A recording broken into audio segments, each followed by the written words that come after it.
First game we are going to recap. If you missed Thursday night recap, we already have that uploaded. It was done Friday morning, so go check out Seahawks and Cowboys. This one we have Houston ekes one out 22-17 over Denver. Houston goes to 7-5. Denver at 6-6. Russell Wilson, 186 yards, 1 touchdown, and 3 bloody picks. 44 yards on the ground and 1 rushing touchdown is interesting. CJ Stroud, 274 yards and 1 touchdown. That's a terrible game for CJ Stroud by his standards. The running backs here, it's rather interesting. Nobody was great. Javonte Williams had 13 carries for 46 yards and 3 for 24 through the air. Nothing notable out of McLaughlin or the Italian Samaje Parini. Damian Pierce had 15 carries for 41 yards. So some very efficient play here by both starting running backs. Pierce was saved by a touchdown. Devin Singletary had 8 for 36 and 1 for 4 through the air. So he came crashing back down to earth, and it looks like Damian Pierce may have his job back. The receivers is where it's at. Cortland Sutton had 2 for 77 and a touchdown, a long touchdown, which saved his day. Judy had 3 for 51. Mims had 1 for 8.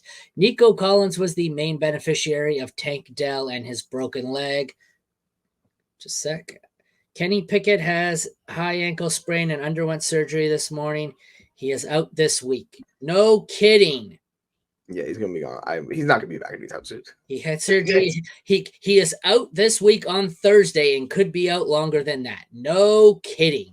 Sorry. Like how bad is that if you need a surgery? Like, that's what I'm like. If it's an ankle sprain and you need surgery, yeah. Like he needed to tell us he's not go. So you mean he had surgery Monday morning and isn't going to play Thursday night? Well, no shit. But anyways, So Tank Dell, broken leg, he's done for the year. Nico Collins is the beast in his stead. 9 for 191 and 1 touchdown.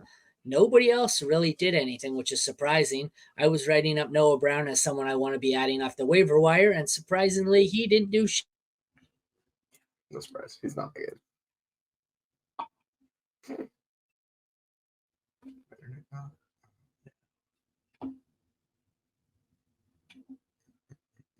Yeah, Brevin Jordan was okay by tight end standards. 5 points for Houston, 9 points for Denver. What really stood out here to you? Yeah, so like it's obviously it's Nico's world. We're all living in it now. You take away someone who's as good as Tank Dell from that offense, and it just catapults Nico Collins into. We were already talking about him as like a top 12 wide receiver. Yeah, like we were already talking about him there. He's going to be a high end, like mid range wide receiver at this point. So if you have Nico, that's a massive boost. Yeah, the weird thing with the Singletary issue is I don't understand why they brought him back, but yeah, he saw the snaps, he took the role. So good luck with his backfield moving forward. Fun fact, Singletary was still better on a per touch basis. So I don't know how that backfield's going to shake out. I thought we had something we clearly don't. With hamstring injuries, they take a little while. So case in point, Brevin Jordan might be viable for the next few weeks, which is good for him. And he was actually pretty good. I'm looking at the routes run. He basically saw 75% of the routes run, which is what you need for tight ends to be viable. So you can pick up that tight end and run with him. And yeah, the Denver offense. That's his highest snap share of the season. That's probably his highest snap share over every other game in the season combined.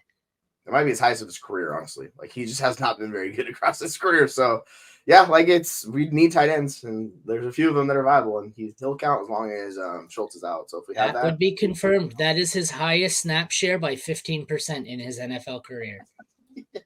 Yeah. So yeah, you have a vibe. If you desperately need tight ends, you can pick him up off the waiver wire. Like plug him into your offense because it's CJ Stroud. You see it.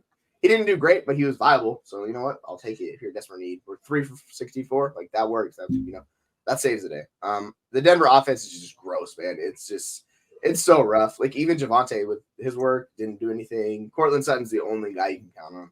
Fun fact, like Russell Wilson and CJ Stroud had like the same amount of pass attempts. Russell Wilson just got there based on rushing volume, which is weird. He had 10 more carries again this week. So yeah, I guess they're running him a lot. But those turnovers are goodness gracious. It is hard, man. That offense just makes it really difficult on everyone to be viable outside of Cortland Sutton. The rushing touchdown basically just canceled out the 3 interceptions for Russ. That's all it did. That's why they're both even. Yep. Good God. Not sure I want to live on that. Yeah, that's kind of a scary one there. I think Russ is still just a QB2 for me in Superflex. Stroud, he was bound to have, that's probably his worst game in a while. Worst game since week 8. So that was bound to happen. He's still a starter for me. Yep. I don't really want any of the running backs. I think I'd start Javonte out of all of them if I had to. He's probably a low end 2 or a 3 for me. Nico Collins is now a top 10. He's top 12 in rankings anyways, but he's all systems go. Cortland Sutton, I think, is a solid 2 for me. And then I don't really want Judy right now. What's he playing? 53 overall. That's gross.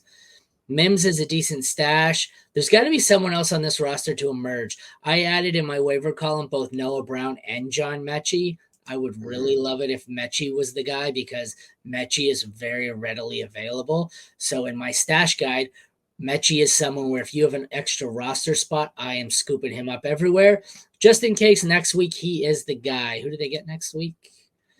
The Jets. That's not a great matchup. And then they get not ideal. Browns. Yeah, like just stash those guys. Yeah, I'm gonna stash him, but that's not ideal over the next 3 weeks. So yeah, because like what's weird is Noah Brown was really involved when Nico was out earlier in the year because they kind of plays the role in that offense. So they need someone to play the Tank Dell role, and the thing is, like, they just don't have that on that offense. That's why Tank Dell is so good. So yeah, like I'd be fine just stashing Mechie or Brown or even Woods at this point.